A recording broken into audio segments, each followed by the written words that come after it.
तो क्या बीएसपी भी अब गठबंधन को तैयार है? बीएसपी की तरफ से ऐसे कौन से संकेत मिले हैं जिससे लग रहा है कि बीएसपी भी एक गठबंधन करने की तैयारी में है? आखिर गठबंधन के पीछे की वजह क्या है और किनसे बीएसपी गठबंधन करना चाहती है, हम ये बात समझेंगे। ये भी जानिए कि मोहन यादव इफेक्ट उत्तर प्रदेश में क्या है। बीजेपी को लग रहा है कि मोहन यादव तुरूप का इक्का है और यादव वोट बैंक में सेंध लगाएंगे, तो समाजवादी पार्टी क्यों मोहन यादव को पर उंगली उठा रही है, क्यों कह रही है कि यादव वोट बैंक किसी सूरत में बीजेपी के साथ नहीं जा सकता? किसने क्या कहा है हम ये भी देखेंगे।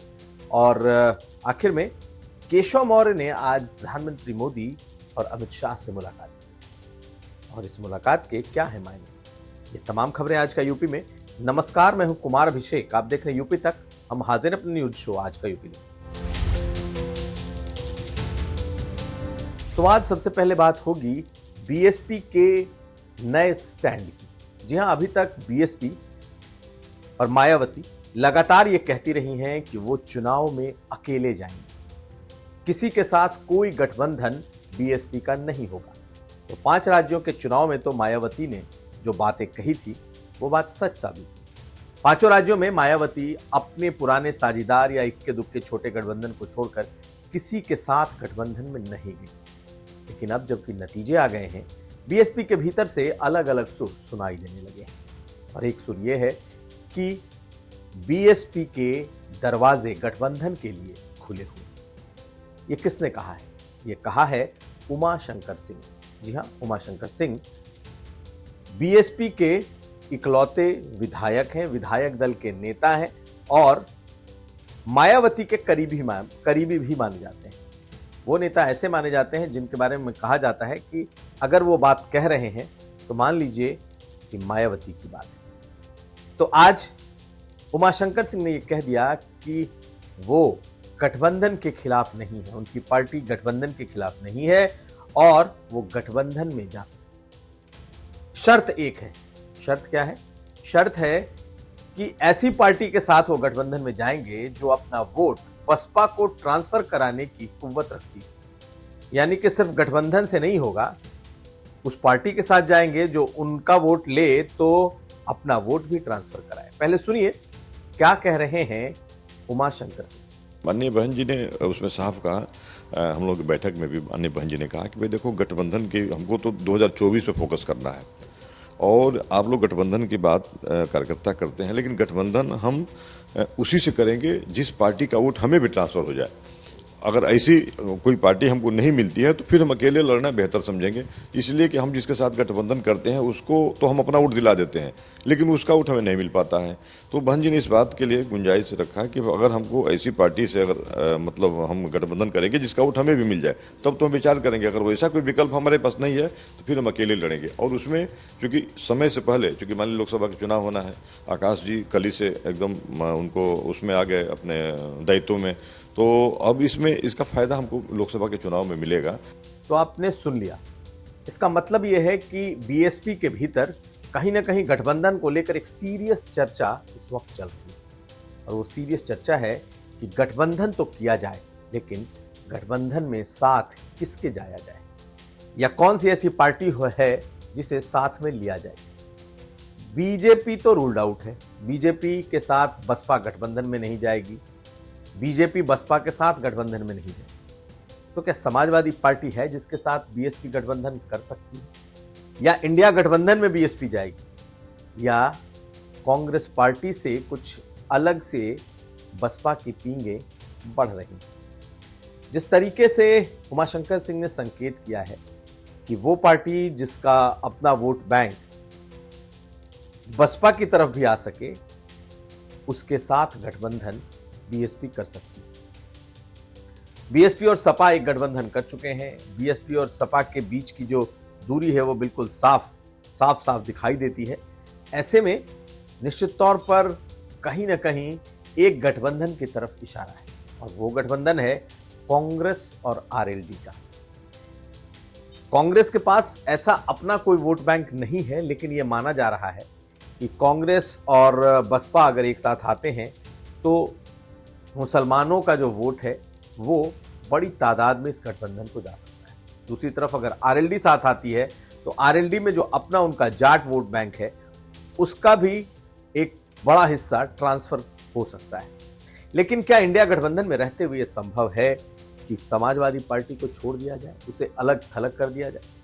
दरअसल बीएसपी को लगता है कि इंडिया गठबंधन में अगर जाना हुआ तो भी उनके लिए मुफीद वही होगा कि वो कैसे अपने तहत यानी कि अपने अंडर में कुछ दलों को जोड़ सके।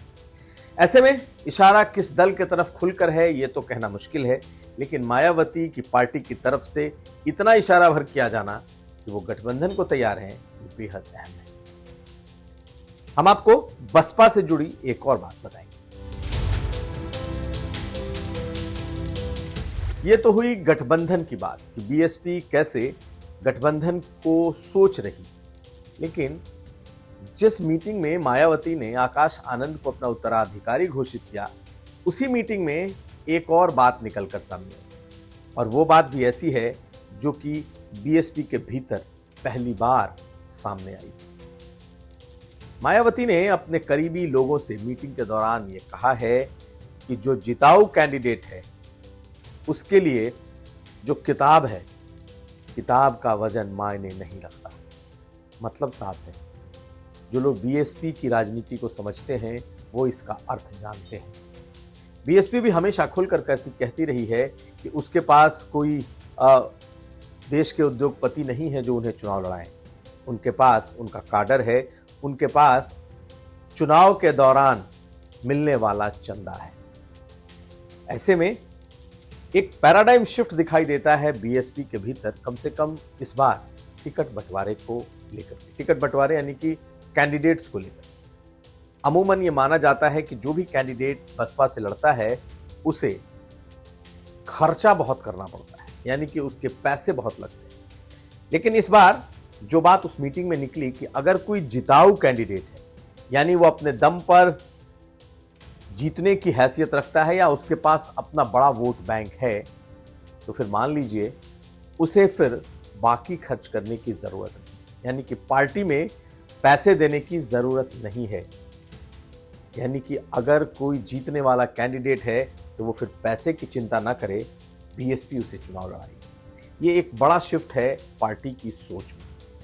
और पार्टी की सोच की वजह क्या है? क्या जो नए नेतृत्व की बात की जा रही है कहीं उसका असर है, या फिर अब मायावती को लगने लगा है कि अगर पार्टी को जिंदा रखना है तो बहुत सारे पुराने और जो उनके ऐसे नियम कानून हैं उससे पीछा छुड़ाना होगा।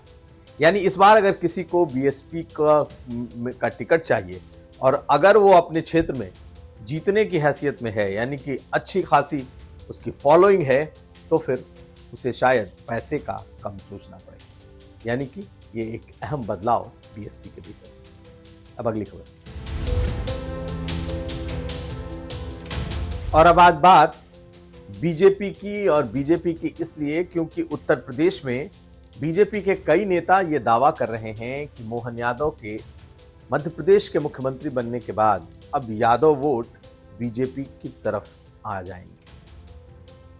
ये वही बीजेपी है जिससे जुड़े चिंतक, विचारक, पॉलिटिकल पंडित, पत्रकार हमेशा इस बात को कहते रहे हैं कि गैर यादव ओबीसी ने बीजेपी को हर जगह जीत दिलाई। तो अब जबकि बीजेपी ने यादव को ही मुख्यमंत्री बनाया है, तो उसके बाद क्या इसका कोई नेगेटिव असर उत्तर प्रदेश की सियासत में होगा? बीजेपी के नेता ये कह रहे हैं कि अब तो यादव वोट बीजेपी को भर भर के मिलेंगे। इसलिए मिलेंगे क्योंकि मोहन यादव को बीजेपी चुनाव प्रचार में उत्तर प्रदेश में उतारेगी। मोहन यादव बहुल इलाकों में और खास करके मध्य प्रदेश से सटे हुए जितने जिले हैं उन इलाकों के स्टार प्रचारक होंगे और फिर बीजेपी यादवों का वोट ले जाएगी। ये उनका दावा है। ये सही है कि एक चर्चा यादव समाज के भीतर जरूर है। लेकिन योगी सरकार में मंत्री गिरीश यादव ने कहा इस बात कि वो न सिर्फ चुनाव प्रचार में आएंगे बल्कि उनके आने से बीजेपी की तरफ यादव वोटर्स का झुकाव भी बढ़ेगा। गिरीश यादव ने क्या कहा है हम आपको सुनाएंगे, लेकिन उसका जवाब सपा की तरफ से जो आया है वो भी आप सुन लीजिए। सुनील साजन ने इसका जवाब क्या दिया है। अब अखिलेश यादव का बधुआ मजदूर नहीं है यादव, उनके पीछे चलेगा। क्यों चलेगा? वो क्या किसी यादव को बढ़ाना चाहते हैं क्या? किसी को जिम्मेदारी देना चाहते? प्रदेश अध्यक्ष का अगर पद है तो अपने परिवार में रहे, मुख्यमंत्री का पद है तो अपने परिवार में रहे। ये यादव समाज भी जान चुका है। आज आखिर में एक सामान्य परिवार के बेटे को भारतीय जनता पार्टी ने मध्य प्रदेश का मुख्यमंत्री बनाया कि नहीं बनाया? ये समाजवादी पार्टी के लोगों से उम्मीद है क्या किसी यादव को बना सकते हैं? नहीं बना सकते। सामाजिक परिवर्तन की लड़ाई समाजवादी पार्टी लड़ रही है या बिहार में लालू जी नीतीश जी लड़ रहे हैं। आरक्षण की लड़ाई, जाति जनगणना की लड़ाई, हक अधिकार सम्मान की लड़ाई, जिसकी जितनी संख्या भारी उसकी उतनी हिस्सेदारी की लड़ाई। वो क्या मोहन यादव जी एज ए मुख्यमंत्री जब पहली कैबिनेट उनकी बैठेगी, क्या जाति जनगणना का फैसला ले पाएंगे? कोई किसी का बंधुआ मजदूर नहीं है, लेकिन आप सोचिए लड़ाई कौन लड़ रहा है। क्या गिरीश यादव जी अपने विभाग का चपरासी भी बदल सकते हैं? तो आपने गिरीश यादव को भी सुना, उन्होंने कहा था कि अखिलेश यादव खुद को मुख्यमंत्री बनाते हैं और यादव कोई अखिलेश यादव का बंधुआ मजदूर नहीं है, बीजेपी तो गरीब यादव को मुख्यमंत्री बनाती है। तो उसका जवाब कैसे सुनील साजन ने दिया कि ये मंत्री साहब तो अपने चपरासी को भी नहीं बदल पाते, यानी कि वाकयुद्ध दोनों में छिड़ा हुआ है और अब ये यादव वोटरों की जो लड़ाई है उस पर आने वाले दिनों में कोहराम मचाएगी। अब अगली खबर। और आज केशव प्रसाद मौर्य ने प्रधानमंत्री मोदी से और गृह मंत्री अमित शाह से मुलाकात की। दोनों को उन्होंने फूल के गुलदस्ते भेंट किए। महज शिष्टाचार की मुलाकात ये बताई जा रही है, लेकिन पिछले 2-3 हफ्ते में ये दूसरी मुलाकात है और शीर्ष नेतृत्व से बार बार केशव प्रसाद की मुलाकात पर चर्चा गर्म होना लाजमी है। क्या उत्तर प्रदेश में मंत्रिमंडल विस्तार हो रहा है? क्या ये मुलाकात मंत्रिमंडल विस्तार के लिए है? फिलहाल इस पर कुछ भी कहना जल्दबाजी है, लेकिन इस मुलाकात के कई सियासी मायने जरूर निकाले जा रहे हैं। हमारी भी नजर इस पर बनी रहेगी। तो ये था आज का यूपी। हम कल फिर हाजिर होंगे, तब तक आप हमें दीजिए इजाजत। नमस्कार।